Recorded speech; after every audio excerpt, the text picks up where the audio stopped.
जय हिंद। 7 प्रश्न हम देख चुके थे।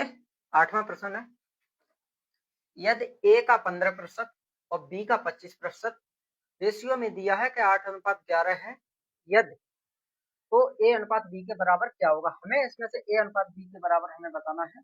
चलो हम इसको करते हैं, बहुत ही सिंपल है ये। देखो, हमें यहाँ पर हमारा प्रश्न कह रहा है कि ए का 15%, ए का चलो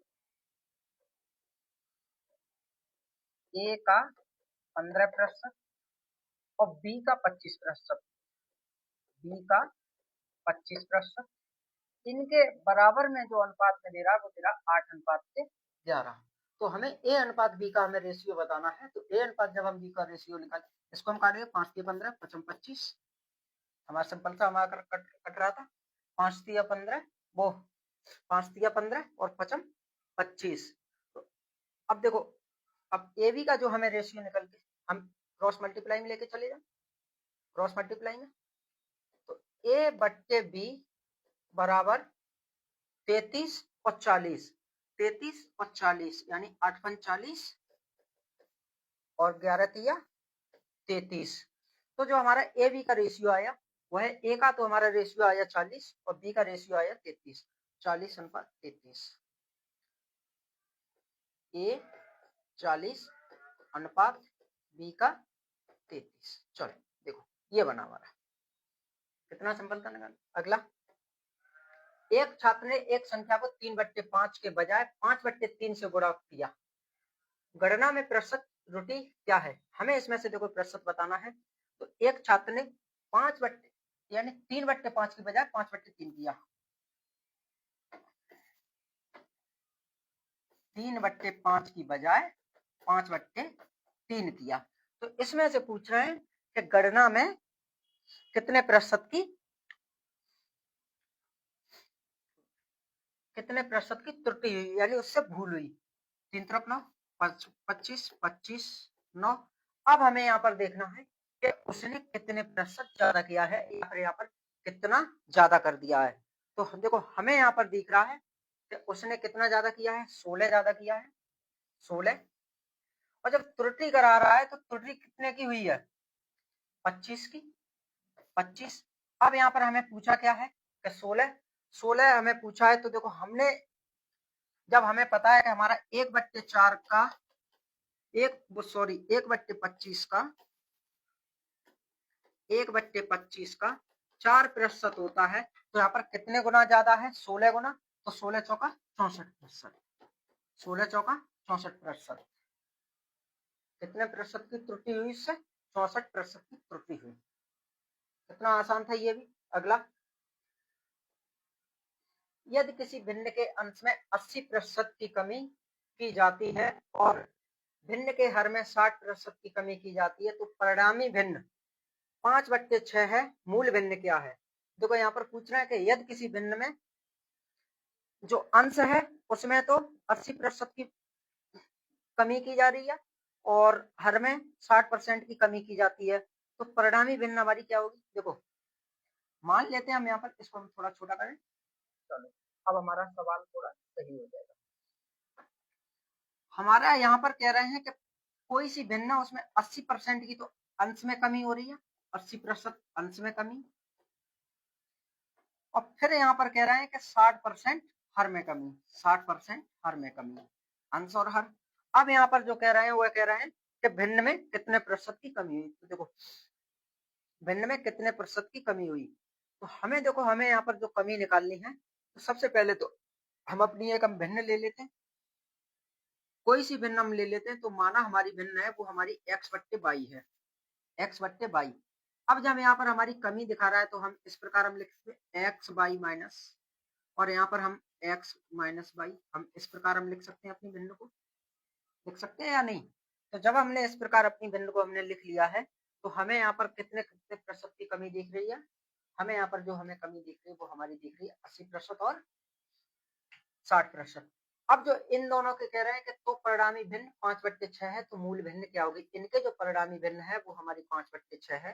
तो इनमें से जो हमें मूल भिन्न पूछी है वो हमें बतानी है।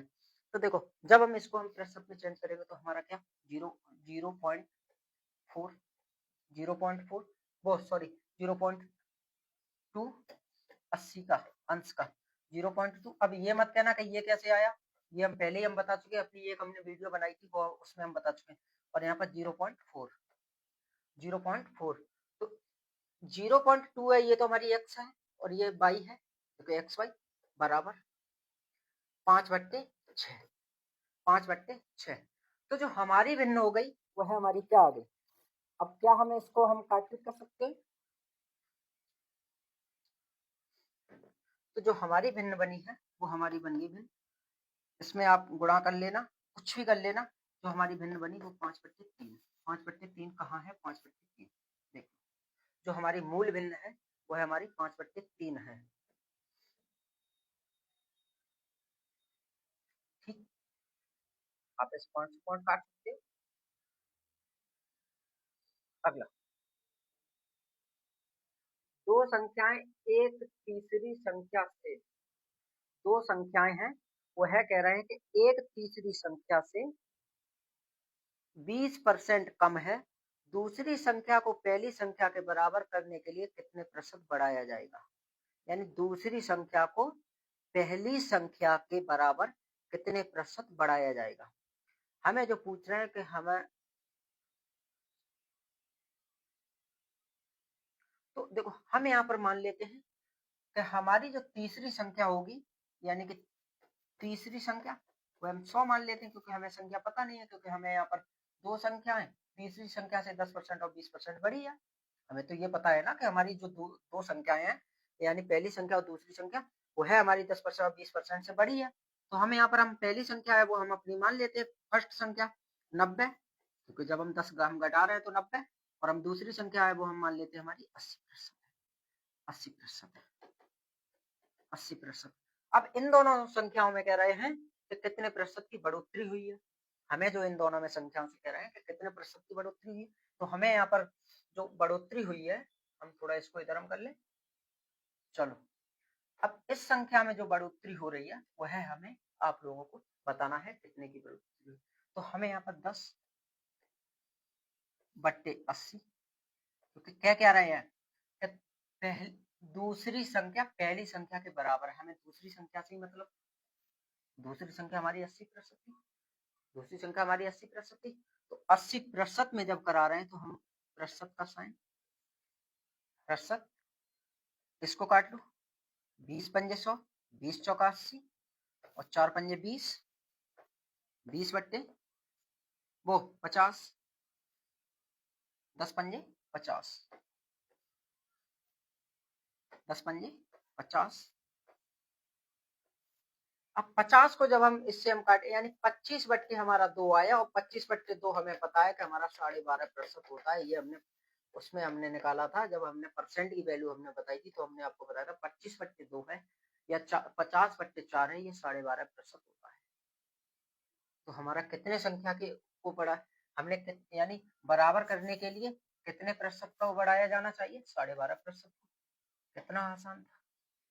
अगला देखें, अगला कह रहे हैं कि चीनी के मूल्य में 30% की वृद्धि हो जाती है और सीता को चीनी के मूल्य में 30% की वृद्धि हो जाती है, और सीता को चीनी की खपत कितने प्रतिशत कम कर देनी चाहिए कि उसके व्यय में वृद्धि न हो। ALP 2018 का है, देख सकते हैं। अब जो हमें देखो इसमें से हमें कितने प्रतिशत की जब हम वृद्धि करें कि उसके व्यय में वृद्धि न हो। चलो देखो, तो चीनी के मूल्य में कितने प्रतिशत की वृद्धि हो रही है, हमें यहाँ पर पता है कि चीनी के मूल्य में हमारी जो वृद्धि हो रही है वो 30% हो रही है, और हम आप लोगों से हमने बताया कि 30% बराबर होता है हमारा 3/10। 3/10 सबसे पहले इसको हम भिन्नात्मक हम रूप में चेंज कर ले रहे हैं, 30% होता है 3/10। अब 3/10 हो रहा है तो हमें, अब इसमें हमें देखो जो हमारा वैल्यू था वो हमें निकल के आ गया, यानी वृद्धि जो हुई है, तो अब इसका जो मूल्य हो जाएगा, मूल्य वो हो जाएगा हमारा 10/13। 10/13। अब ये कैसे आया 10/13, ये हम जब हम मल्टीप्लाइंग जब हम कर रहे थे क्वेश्चन, तब हमने ये सब बताया कि किस प्रकार होगा जब हम इसको हम रेशियो में चेंज करेंगे और किस प्रकार रहेगा। तो इसका जो इसका कंजप्शन हो जाएगा यानी खपत, वो हो जाएगा हमारा 13:10, 13:10। अब हमें जो बताना है वो हमें बताना है कि इसका वृद्धि यानी व्यय में वृद्धि नहीं हो। तो जब हम व्यय में वृद्धि नहीं करेंगे, तो हमारा कितना यहाँ पर हो रहा था 13/10। हमने ये तो आप लोगों को इसलिए बता दिया कि आप लोगों को थोड़ा समझ आ जाए, मगर इसको हम न भी करें तो भी हमारा 3/10 से ही काम चल जाएगा। 3/10 से जब हम इसको चेंज करेंगे तो हमें पता है कि हमारा 3/13 तो था ही, 3/13 आप यहाँ पर लिख लो 10:13 ये मूल्य था और ये खपत का 13:10। चलो ये खपत, तो हमें पूछा किसका है, हमें खपत का पूछ रहे हैं तो हमें यहाँ पर खपत ले लेना है। तो 3/13 मल्टीप्लाई का 100। जब हम इसको प्रतिशत में चेंज किया था तो हमने आप लोगों को पहले ही बताया था कि जो हमारा 3/13 होता है वो हमारा 23 सही 1/13% के बराबर होता है। 23 सही 1/13% के बराबर होता है। ये हम आप लोगों को पहले हम ये चीज बता चुके हैं, और नहीं आए तो आप इस प्रकार भी कर सकते हैं, मगर हालांकि प्रतिशत की वैल्यू याद होनी ही चाहिए, ये हम पहले हम बता चुके हैं। अगला प्रश्न है, अगला, चावल का मूल्य 25 रुपए प्रति किलोग्राम से बढ़कर 30 रुपए प्रति किलोग्राम हो जाता है।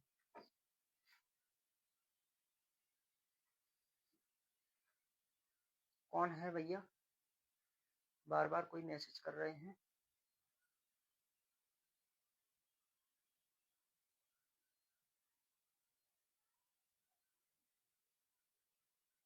कोई मैसेज कर रहे हैं, थोड़ा 1 मिनट।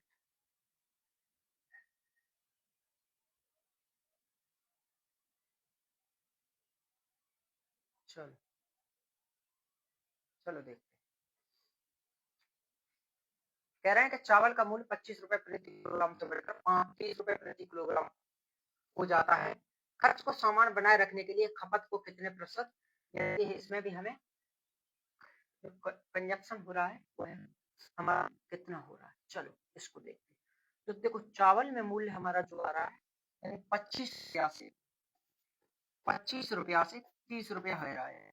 तो 25 5 के 30 5:6 का रेशियो बन गया। तो देखो हमारे सवाल है वह हमारे रेशियो से ही निकल के आ जाएंगे। देखो यहाँ पर कह रहे हैं कि बढ़ रहा है तो कितने प्रतिशत कम किया जाना चाहिए। अब इसमें से देखो जब हमें खपत को अपना कम किया जाना चाहिए, तो यहाँ पर देखो हमें कितना बड़ा है, यहाँ पर कितना बड़ा, एक एक पूछ क्या रहे हैं कितना बड़ा 6। जब हम 1/6 को जब हम चेंज करेंगे तो हमारा हो जाता है 16 सही 1/, वो 16 सही 196, 16 सही 2/3, 16 सही 2/3, ये हमारी 1/6 की वैल्यू है। 16 सही 2/3%। और नहीं अगर ऐसे आ रहा है तो आप 1/6, अगर इसको हम प्रतिशत में चेंज करेंगे तो आप कर लो, यहाँ हो जाएंगे हमारे 100/6, 16×6 = 96, 16×6 = 96, बचा हमारा 4/6, 2 से हम ये काट देंगे तो 16 सही 2/3 ही हमारी वैल्यू आएगी। हमें देखो ये देखना था कि चावल में बढ़ोतरी कितनी हुई थी, 1 रुपये, ये आया हमारा 1 का बढ़ोतरी हुई, तो 1/6 हमें पूछा किसका था, खपत। देखो किलोग्राम हो जाती है तो सामान को बढ़ाए रखने की खपत, यानी सामान को बनाए रखने की खपत ही हमें पूछी थी, तो हमने सामान को बनाए रखने की खपत हमने आपको बता दी। अगला कह रहे हैं कि गेहूं के मूल्य में 20% की कमी के कारण एक गृहिणी 1200 रुपए में 4 किलोग्राम अधिक गेहूं खरीद पाती है। कितना देखो आसान है, 20% की कमी के कारण एक गृहिणी 1200 रुपए में 4 किलोग्राम गेहूं खरीद पाती है। तो प्रति किलोग्राम घटा हुआ मूल्य रुपए में ज्ञात कीजिए। यानी जो प्रति किलोग्राम मूल्य घटा है वह हमारा कितना था, जो प्रति किलोग्राम गेहूं घट रहा है मूल्य घट रहा है वह हमारा, देखो 20% अगर गेहूं खरीद रही है 20%, तो हमने आप लोगों को बताया था जो हमारा 20% होता है वो हमारा 1/5 के बराबर होता है, 1/5 के बराबर होता है। तो इसमें से जो हमारा मूल्य हो जाएगा, मूल्य वो तो हमारा आ गया 5:4, उस अनुपात में रखो आप इसको, बट्टे में नहीं, 5:4।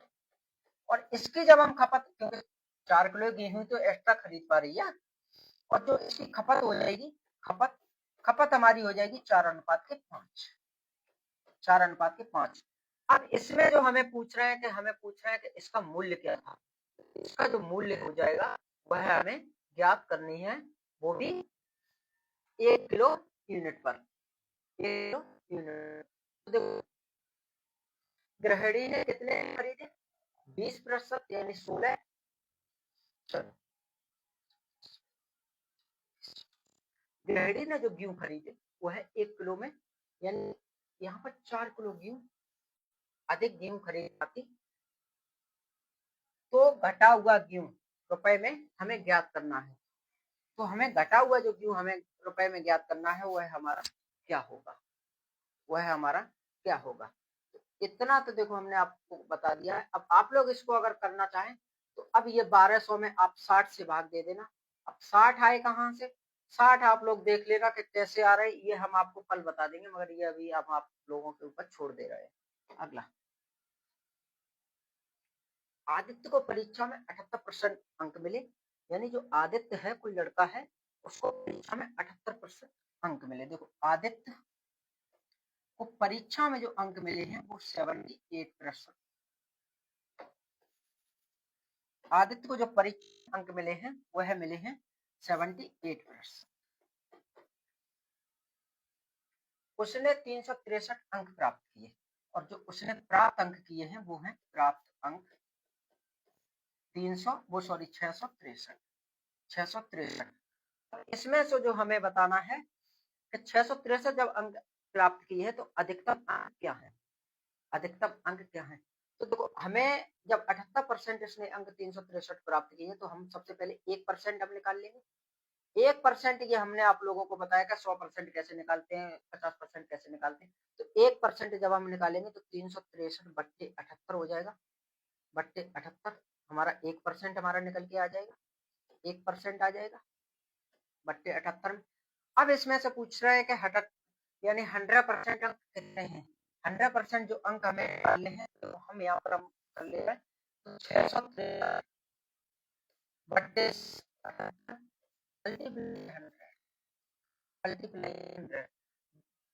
मल्टीप्लाई के 100, क्योंकि हमें 100% अंक निकालने हैं। तो जब हम इसके हम 100% जब हम अंक निकालेंगे तो इसको आप काट लो, काट लो, कितने से कट रहा है,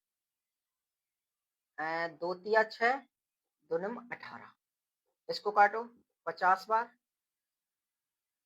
13 ती 39, पहले इसको काटने की कोशिश करो, 13 पंजे 65, 1 13 एकम 13, देखो 13 ती 39, 13 पंजे 65 और 13 एकम 13, 51। फिर काट दो, 17 तिया 51, इसका इसमें गुणा कर लो, हो जाएगा आपका 0, 850। तो जो टोटल अंक थे वह थे हमारे 850। कितना आसान था, टोटल जो अंक थे वह कितने आए थे, 850। अगला देखिए, अगला एक होने के लिए चाहिए 10% प्राप्त हुए वो है, और वह 20 अंकों से अनुत्तीर्ण हो गया।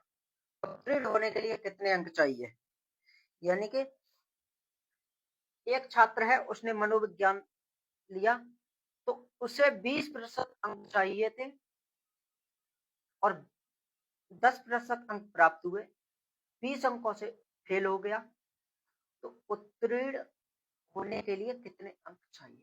आरआरबी एनटीपीसी 24 का है। देखो यहाँ पर क्या है, 20% अंक,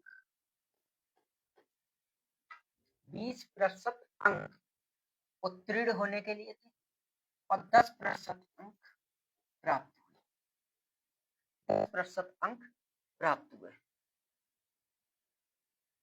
तो इसमें से है कि उसे कितने प्राप्त। चलो देखो 10% में तो उसे कितने अंक प्राप्त हो रहे हैं, तो 20% में कितने होने थे, 40। यहाँ साफ साफ कह रहे हैं कि 10 अंक में 20 अंकों के अनुत्तीर्ण हो गया। कितना आसान था भाई, समझना है इसको। अगला, किसी परीक्षा में जैक को 45 अंक प्राप्त हुए और वह 18 अंकों से अनुत्तीर्ण हुआ। यदि वह 65% अंक प्राप्त करता तो उसे परीक्षा उत्तीर्ण करने के लिए आवश्यक न्यूनतम अंकों से 6 अंक प्राप्त होते। उस परीक्षा में कोई भी अधिकतम कितने अंक प्राप्त कर सकता था, कोई भी अधिकतम अंक कितने प्राप्त कर सकता था। देखो हमें यहाँ पर क्या रहे हैं कि किसी परीक्षा 45% अंक प्राप्त हुए और 18 अंकों से उत्तीर्ण हुआ, तो यदि वह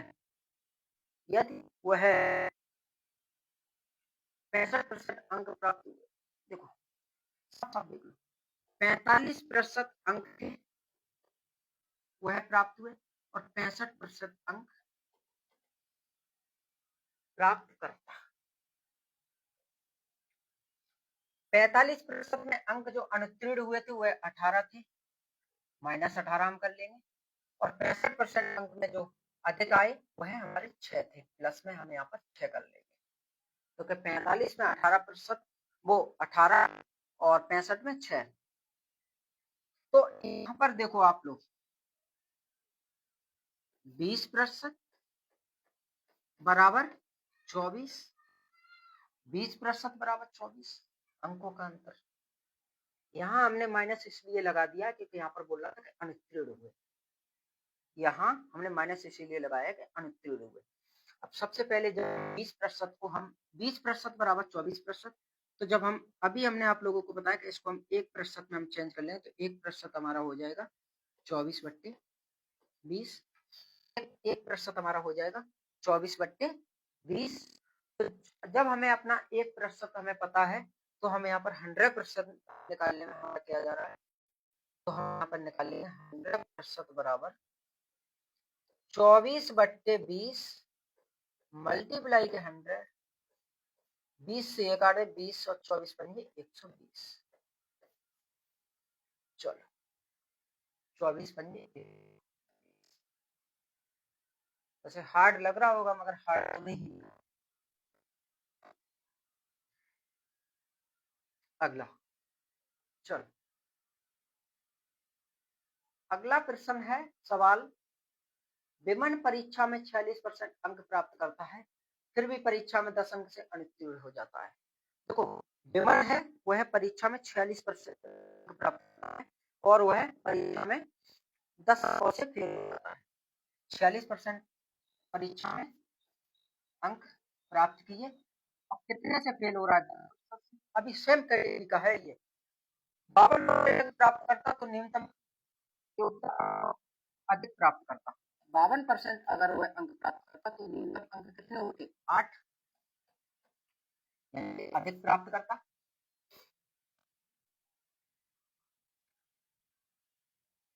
परीक्षा में उत्तीर्ण होने के लिए आवश्यक न्यूनतम अंक कितने थे, तो परीक्षा में उत्तीर्ण होने के लिए आवश्यक न्यूनतम अंक कितने थे, तो हमें यहाँ पर दिख रहा है कि हमारा कितना 6%, 52 और 6% बराबर कितना है 18।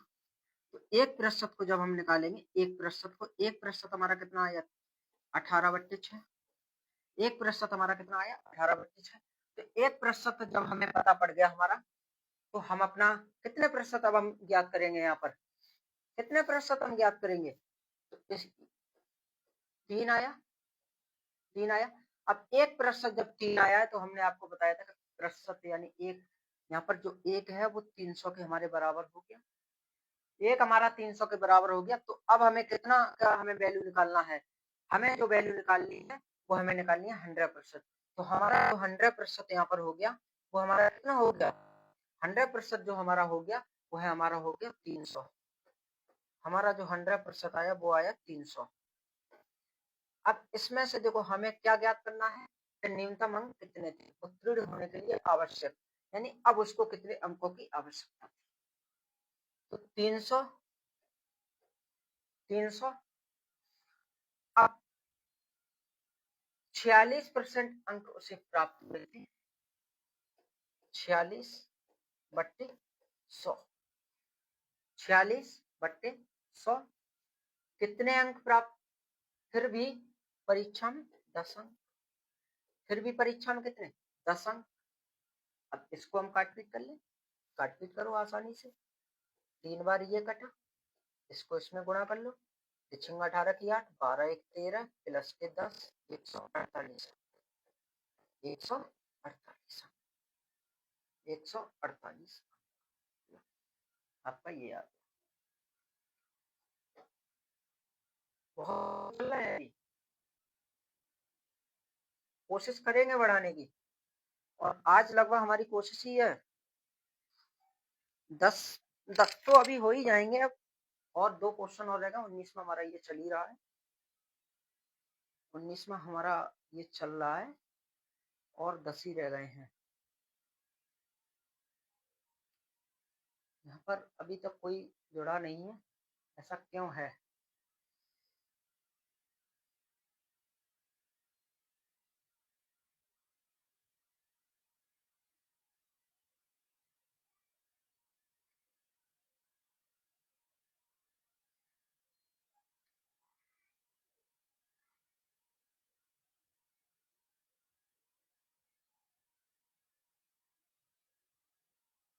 चलो